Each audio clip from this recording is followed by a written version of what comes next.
الكريم أما بعد فأعوذ بالله من الشيطان الرجيم بسم الله الرحمن الرحيم لقد كان لكم في رسول الله أسوة حسنة صدق الله العظيم شہدائیان اسلام، اس کائنات نے وہ دور بھی دیکھا ہے جب انسانیت سرد لاشا تھی۔ حوادث زمانہ نے آریہ ورت کے غاروں کو درندوں کا بھٹ بنا دیا۔ زرتشت کی سلگائی ہوئی آگ انسانی خون کے چھینٹوں سے سرد پڑ چکی۔ فتنوں اور ہنگاموں کی آندھی میں حضرت موسیٰ کا چراغ طور بھی گل ہو چکا تھا۔ دنیا انسانیت حضرت عیسیٰ کے تزکیہ نفس کو بھلا چکی تھی اور نفس انسانی کے ملکوتی طاقت جذبات خبیثہ کے دیوتا کے سامنے پامال ہو چکی۔ ایسے مایوس کن حالات، گرما گرم ماحول اور گندی سوسائٹی میں کتنے ہی انقلابات آئے اور وقت کی صحراؤں میں گم ہو گئے۔ کتنے ہی مصلحین صفحہ ہستی پر ابھرے اور تاریخ کے نہا خانوں میں غائب ہوئے۔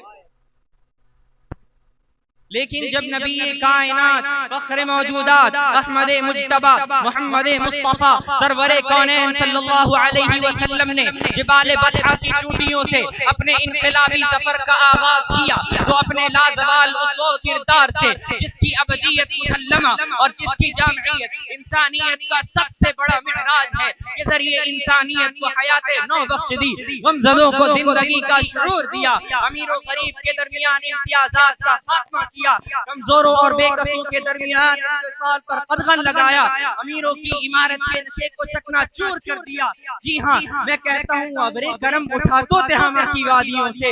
اگر روئے زمین پر پھول برساتا اور مزدیجہ فضا سناتا ہوا چھا گیا، پوری دھرتی کے چپے چپے پر برسا اور خوب کھلکھلا کر برسا۔ دشت و صحرا نے آسودگی حاصل کی، بحر و بر سیراب ہوئے، جمنستانوں نے رونق پائی، ویرانوں کو اس کی فیض پاشی نے لال و گوہر سے معمور کر دیا، اہل عرب مستفید ہوئے، باشندگان عجم نے اکتساب فیض کیا، یورپ نے کوچہ چینی کی، ایشیا اس کا گربیدہ بنا، دنیا کے تمام گمراہوں کو وادی ضلالت سے نکالنے کی رہنمائی کی، آوارگان دشت غوایت کی رہبری کی اور دنیا انسانیت کے تمام مایوس مریضوں کو زود اثر تریاق اور نسخہ شفا بخشا۔ اتر کر حرا سے سوئے قوم آیا، اتر کر حرا سے سوئے قوم آیا اور ایک نسخہ کیمیا ساتھ لایا۔ سامعین کرام، اس چمنستان انسانیت کو اسوہ حضور کا نم ملا۔ یہ اس امی لقب مگر دانا و بینا ہستی کا فیضان تھا جس کی سیرت آیات کلام ربانی میں ڈھل کر قرآن ناطق کا روپ اختیار کر چکی تھی، جو ملک کا بہترین شہری بھی تھا اور کشور اسلام کا تاریخ ساز حکمراں بھی، جو سالار افواج بھی تھا اور مقنن اعظم بھی، جو شارح قرآن بھی تھا اور شارح اسلام بھی، جو قاضی القضات بھی تھا اور معیشت کے عقدے سلجھانے والا تاجر بھی، جو بیٹھتا تو مسجد کی چھٹائی پر تھا مگر ماضی و حال مستقبل تینوں زمانوں پر کامل گرفت رکھتا تھا، جو لقد کان لکم فی رسول اللہ اسوۃ حسنہ کی تفسیر تھا، ہاں وہی جو انک لعلی خلق عظیم کی تنویر تھا، ہاں وہی جو ما ینطق عن الہوی ان هو الا وحی یوحی کی تصویر تھا، جو تلوار کی نوک سے نہیں الفاظ کی تاثیر سے دلوں پر راج کیا کرتا تھا، جس کے کردار کی عظمتوں کو دیکھ کر اغیار بھی توصیف میں رد اللسان ہو گئے۔ انسانیت کے دل نشین معیار آپ ہیں، دنیا ہے دشت و گلزار۔ حاضرین گرامی، ہر دور کے مصلحین کے مقام و مرتبہ کا تعیین کرنے کے لیے عظمت انسانیت کے معیار کو پیش نظر رکھنا پڑا، مگر نبی کائنات کا اسوہ لازوال اس بلندی کو چھو رہا ہے جہاں انسانی ذہنوں کی تخلیق کردہ تمام معیار دم توڑ،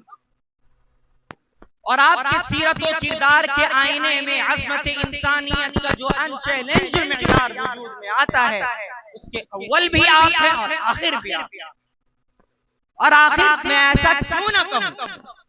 جبکہ آپ عظمت انسانیت کے سب سے بڑے معیار کی کردار اور رفعتوں پر نظر ڈالے تو آپ کو پتا چلے گا کہ ان کے عدل و انصاف کا یہ عالم تھا کہ فاطمہ مخزومیہ کے چوری کی سزا معاف کر دینے کی سفارش کرنے والے اسامہ بن زید کو یہ کہہ کر لاجواب کر دیتے ہیں، والذی نفس محمد بیدی لو سرقت فاطمہ بنت محمد لقطعت یدها۔ ارے یہ تو فاطمہ مخزومیہ ہے نا، اگر محمد کی بیٹی فاطمہ بھی چوری کرتی تو میں اس کا ہاتھ کاٹ کے رہتا۔ حقوق انسانی کے پاسداری کا یہ عالم تھا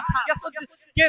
حقوق انسانی کے پاسداری کا یہ عالم تھا۔ حجۃ الوداع کے موقع پر جو لفظ بھی منہ سے نکلا تاریخ کا اعزاز بن گیا۔ عفو درگزر کا سبق دینے پر آیا تو چشمے فلک نے وہ ایمان آفری لمحہ بھی دیکھا کہ فتح مکہ کے موقع پر لا تثریب علیکم اليوم فرماتے ہوئے تمام دشمنان اسلام کو اپنے سایہ رحمت میں چھپا لیا۔ اسوہ عزم و استقلال کا دست دینا تھا تو کفار مکہ کی دھمکیوں اور ترغیبات کے جواب میں فرمایا تھا اگر میرے ایک ہاتھ میں سورج اور دوسرے میں چاند رکھ دیا جائے تب بھی اشاعت اسلام کا فریضہ نہیں چھوڑ سکتا۔ آخر کوئی تو وجہ ہوگی کہ ایک غیر مسلم دانشور مائیکل ایچارڈ اپنی کتاب دی 100 میں نبی کائنات کو اولین مقام دیتے ہوئے کہتا ہے کہ آپ کا کردار عظمت انسانیت کا سب سے بڑا معیار۔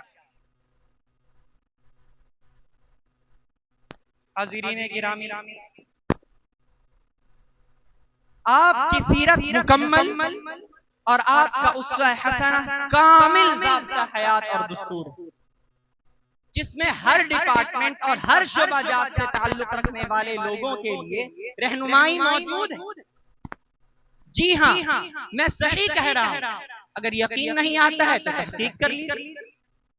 اگر آپ بادشاہ اور سربراہ مملکت ہے تو شاہ عرب اور فرما روائے عالم کی زندگی آپ کے لیے نمونہ ہے۔ اگر آپ فقیر و محتاج ہیں تو کالی کملی والے کی زندگی آپ کے لیے اسوہ ہے، جس نے کبھی ردی قسم کے کھجورے بھی پیٹ بھر کر نہ کھائیں، جس کے چولہے میں بسا اوقات 2 ماہ تک آگ نہیں جلائی جاتی تھی۔